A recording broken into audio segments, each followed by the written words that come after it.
फिर से 1947 वाली साजिश, भारत का होगा बंटवारा, एक और पाकिस्तान बनाने की तैयारी, केरल में कट्टरपंथी लीडरों का ऐलान।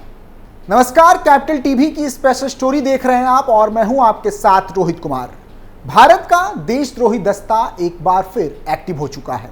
ऐसे लोगों की संख्या लगातार बढ़ती जा रही है जो देश को तोड़ना चाहते हैं और अखंड भारत के टुकड़े करना चाहते हैं। ये देशद्रोही एक बार फिर 1947 जैसा माहौल देश में बनाने की साजिश रच रहे हैं और मुसलमानों के लिए एक अलग राज्य की मांग कर रहे हैं।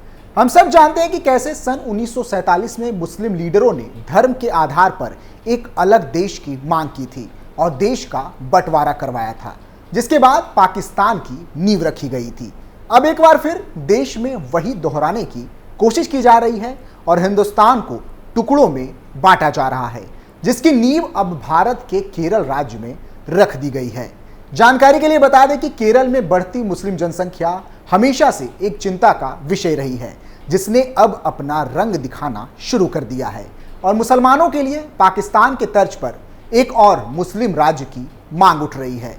क्या है केरल में मुस्लिम लीडरों द्वारा रची जा रही ये खौफनाक साजिश, जिसको लेकर हिंदू समुदाय सहित मोदी सरकार भी चिंतित है? बात करेंगे आज की स्पेशल स्टोरी में।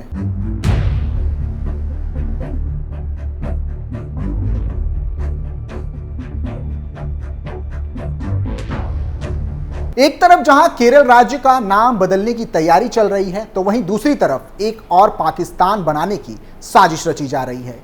केरल का नाम बदलकर केरलम किए जाने की चर्चाओं के बीच खबर है कि राज्य में सुन्नी युवा जन संगम के नेता मुस्तफा मुड्डूपारा ने एक अलग मालाबार राज्य की मांग का मुद्दा उठाया है। मुस्तफा ने मालाबार के स्कूलों में सीटों की कमी पर आयोजित एक प्रदर्शन में अपनी बात रखी। उन्होंने कहा, दक्षिणी केरल और मालाबार के लोग समान टैक्स देते हैं, तो फिर उन्हें एक जैसी सुविधाएं मिलनी चाहिए।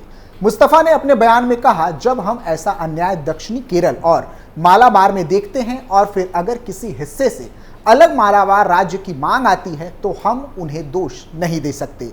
मालाबार के लोग और दक्षिण केरल के लोग समान कर दे रहे हैं, हमें भी समान सुविधाएं मिलनी ही चाहिए।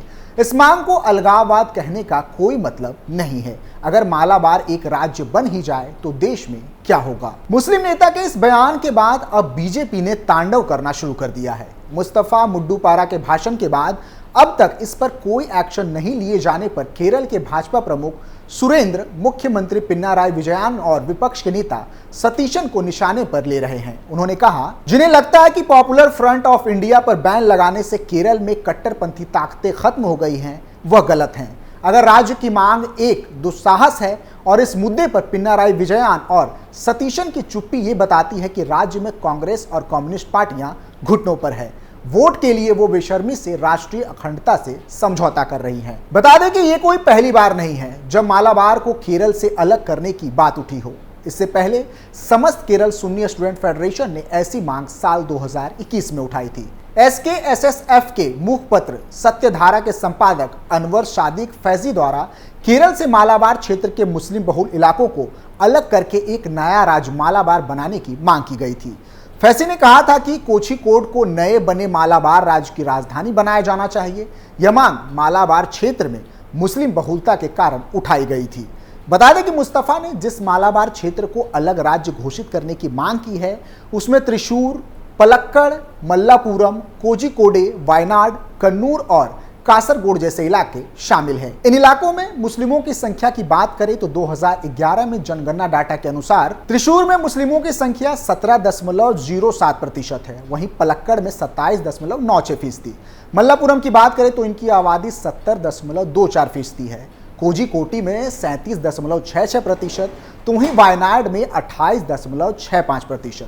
कन्नूर में इनकी आबादी 29.43% है, तो वहीं कासरगोड में 37.24%। जैसा कि इन दिनों केरल का नाम बदलकर केरलम किए जाने पर चर्चा तेज है, इसलिए सोमवार यानी कि 24 जून 2024 को विधानसभा में केरल का नाम बदलकर केरलम किए जाने का प्रस्ताव भी पारित हुआ।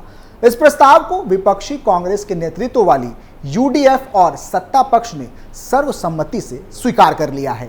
मुख्यमंत्री पिनाराई विजयन ने प्रस्ताव पेश करते हुए केंद्र से संविधान में राज्य का नाम बदलकर केरलम करने की गुजारिश की है।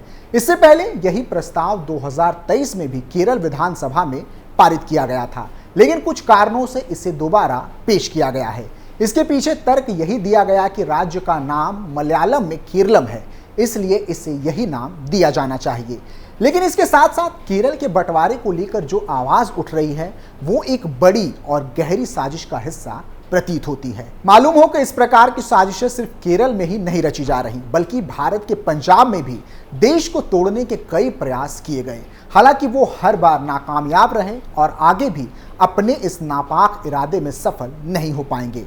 हैरानी की बात यह है कि ये देशद्रोही ताकतें सिर्फ भारत तक ही सीमित नहीं, बल्कि देश के बाहर भी ऐसी साजिश लगातार रची जा रही है, चाहे वो कनाडा हो या फिर पाकिस्तान।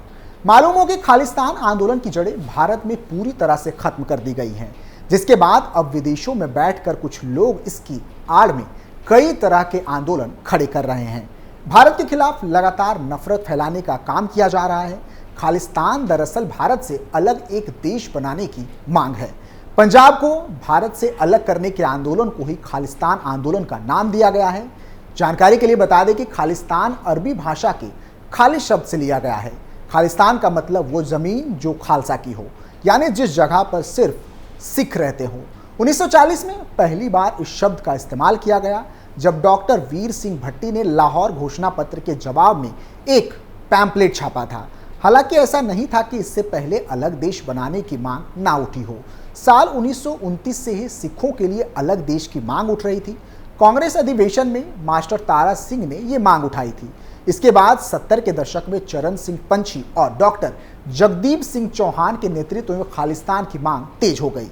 इसके बाद 1980 में इसके लिए खालिस्तान राष्ट्रीय परिषद भी बनाया गया। इसके बाद पंजाब के कुछ युवाओं ने एक दल खालसा नाम का संगठन तैयार किया। भिंडरावाले भी इसी आंदोलन से निकले थे, जिनके आतंकियों को खत्म करने के लिए अमृतसर के स्वर्ण मंदिर में साल 1984 में ऑपरेशन ब्लू स्टार चलाया गया था। इसके बाद खालिस्तानी आंदोलन की जड़ें भारत से उखड़ने लगी। अब अमेरिका, कनाडा और ब्रिटेन समेत कई देशों में खालिस्तान समर्थक लगातार भारत के खिलाफ प्रदर्शन करते हैं और विदेश में बैठकर भारत की धरती पर अशांति फैलाने की कोशिश करते हैं। बता दें कि 1947 में जब भारत आज़ाद हुआ और देश का विभाजन हुआ, तो मुस्लिमों के बाद सिखों को सबसे ज़्यादा तकलीफ हुई। सिख भारत और पाकिस्तान दोनों के पंजाब में बसते हैं। विभाजन के कारण सिखों की पारंपरिक भूमि पाकिस्तान में चली गई। इससे उनमें गहरा असंतोष था। 1955 में सिख बहुल राजनीतिक दल अकाली दल ने भाषा के आधार पर राज्य के पुनर्गठन के लिए आंदोलन शुरू किया। अकाली दल राज्य को पंजाबी और गैर पंजाबी भाषी क्षेत्रों में विभाजित करने की मांग करते थे। जब ये मांग बढ़ने लगी तो साल 1986 में इंदिरा गांधी ने पंजाब को 3 हिस्सों में बांटते हुए पंजाब, हरियाणा को राज्य और चंडीगढ़ को केंद्र शासित प्रदेश बना दिया। अकाली दल ने तब केंद्र सरकार से रक्षा, विदेश, संचार और मुद्रा छोड़कर सारे अधिकार पंजाब सरकार को देकर स्वायत्ता करने की मांग रखी थी, जिसे इंदिरा गांधी ने साफ ठुकरा दिया था।